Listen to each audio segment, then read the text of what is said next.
Are you currently trying to grow your online business on the side while you're also a full-time employee at your current job, and you, for the most part, feel like you have it together, but there's just certain days when you question why you're doing it all because you just don't have enough time for all of the things that you want to do, and you're frustrated and you're overwhelmed and you're stressed and you feel alone, and you just really want to find ways to manage your time better, or to just manage everything that comes with having a side hustle and trying to have a life? Does that sound like you? Because that sounds like me sometimes. And if you're watching this video, then I'm glad that you found this video, because I can 100% relate to the struggle.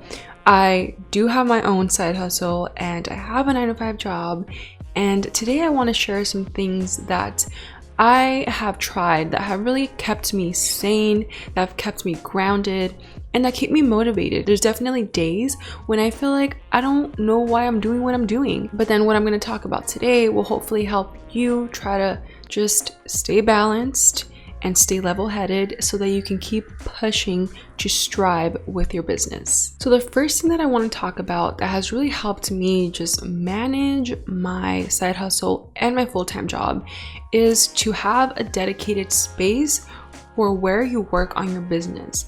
You don't necessarily need to have an office. You don't need to have a whole room even.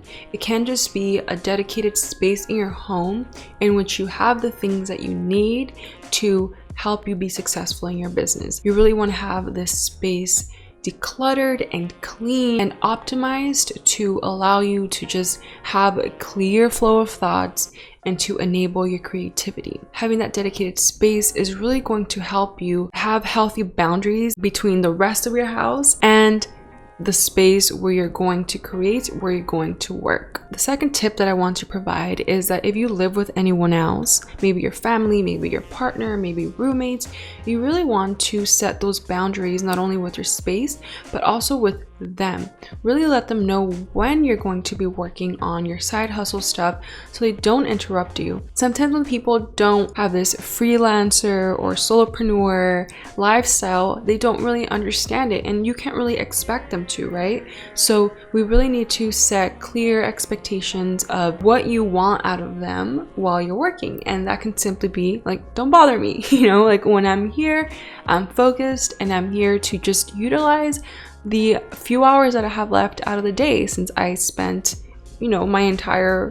most of my day at my job. Another tip that I have that will really help you manage both of these worlds is to really manage your time like to a T. You don't always have to do this, but there's times where you really want to schedule out every part of your day.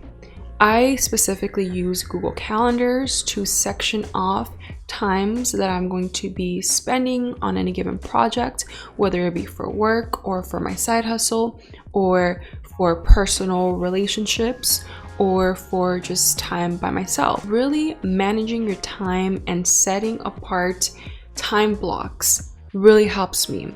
So what do I mean by this? Maybe you can set themes for your day. So maybe on Mondays, before your 9-to-5 or before your full-time job, if time allows, you can spend on planning or drafting your email newsletter for the rest of the month. You can start doing that. Maybe when you get home from work is the time that you take to outline future content for YouTube or for your blog. You really want to have themes for specific time blocks.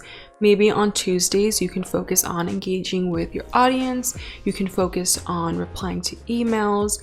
You really have to figure out when you are most productive and for which task you are most productive during specific time blocks, so that you can really set aside these very specific times that you will just respect and that you don't have to wonder, like, what am I going to be doing this Saturday at 10 a.m? You maybe already should have that scheduled out so that you just abide by that. It's very easy to lose track of time or not respect those time blocks. So for example, sometimes I may set an hour on my calendar to work on starting an outline for YouTube, and then I feel so inspired to continue outlining for longer than I should have.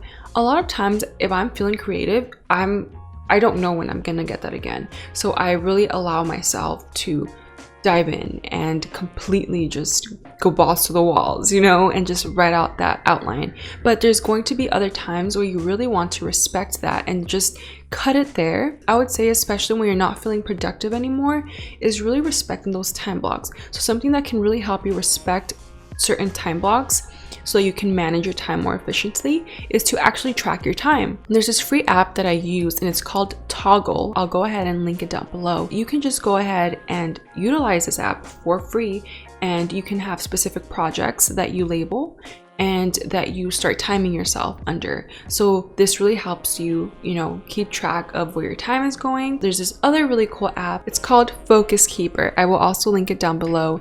And this is based off the Pomodoro method, where it allows you to spend 25 minutes on any given task. So I'm just here providing different examples of how you can manage your time and track it so that you stay focused and never spend much more than you need to on a certain task. Another tip that I want to provide is to really learn how to prioritize your tasks. I struggle with this a lot. I don't so as much anymore, but I'm still working on it.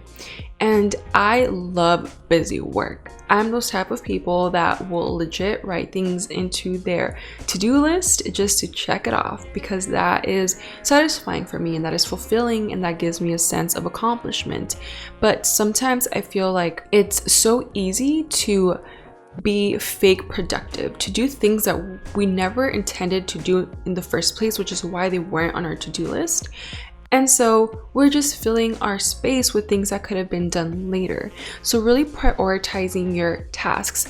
And the way that I have found most effective for me is to set 1 to 3 weekly goals that I really want to accomplish for any given week.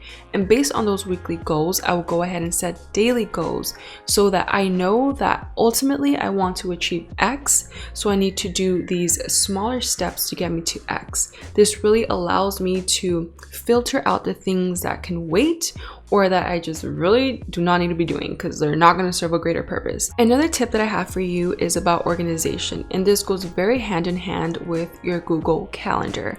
However, you really want to have a system that you're utilizing so that you are keeping track of all of the moving parts in your life, because there's a lot. So there's many ways that you can do this. You can use a planner if you're more of a pen to paper gal. You can use a digital download and put it on your iPad or a computer. I know there's a lot of really cute templates on Pinterest that you can download and just utilize those.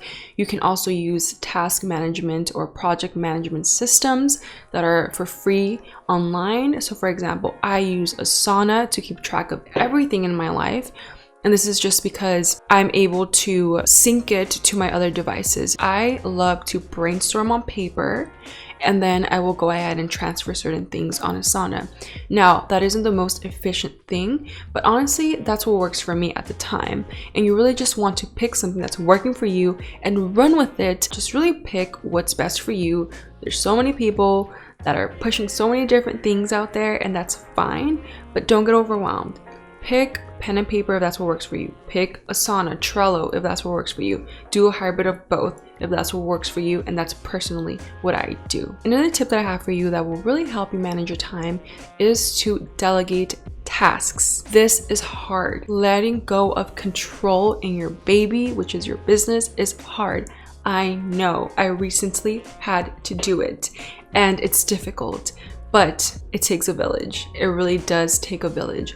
And you know what? If you are someone that has a full-time job, you're in an even better position sometimes to outsource certain things because you know you're gonna have a steady stream of income from your full-time job. And that was a huge mindset shift that I had after listening to a couple of entrepreneurial podcasts, because before I was like a super DIYer. I still am. Some things I just like to do on my own, but I was like, I'm not going to outsource everything. I want to figure it all out, and there's definitely a time and a place for that, but at one point you just can't do it all. So really delegating the tasks that you don't enjoy doing, or the tasks that you just think that someone could do better than you. Really outsourcing that, delegating, it's going to save you so much time. Remember, it's an investment, because what you're getting in return is more time. Now with that time, you can spend it on developing a new product, creating a digital download, making a new freebie so it can serve as an opt-in for your email newsletter, filming more YouTube videos, creating more TikToks. Like, the possibilities are endless. You now will just open up so much time that you didn't have before. Time is money. Delegating tasks is a big one. Another tip is to know when to stop working. This is so hard. If you're a freelancer, if you're a solopreneur, if you have your own business, like, oftentimes that's all you're thinking about. I swear to you, my mind's always churning. Like, what's a new idea that I can come up with? What's a way that I can optimize a digital download? What type of online course can I create? Like, I'm always thinking about so many things. Sometimes, like, it's so hard to sleep because of it, but really training ourselves to turn that off so that we can really spend quality time with others. We can set those healthy boundaries. We talked about boundaries earlier. Well, now it's boundaries about our lives, right? It's boundaries that really separate our business from the personal, and taking the weekend off, maybe taking a Saturday off. I know sometimes it's really hard to take an entire weekend off. I can relate, but at least take off a Friday evening. So knowing when to stop is very important. So those are some of the main things that I have found useful. This is not an exhaustive list. There's so many other things that you could be doing to manage your time better. And if you have any cool ideas, please comment them down below. I'm sure you would be helping a lot of people. So that's going to be it for today's video. I really hope that you enjoyed it. If you did like it, go ahead and like the video, and please consider subscribing to my channel. Please also follow me on social media, follow me on Instagram so that you can keep up with me and with all the other content strategy tips that I provide and other business tips that I provide to help women like you that are on their solopreneur journey. I really just want to form a community of us. I also have freebies that I've created before that are intended to help you really optimize your content strategy for your business. So go ahead and download those. The links to my freebies will be in the description box below. I will see you in the next one.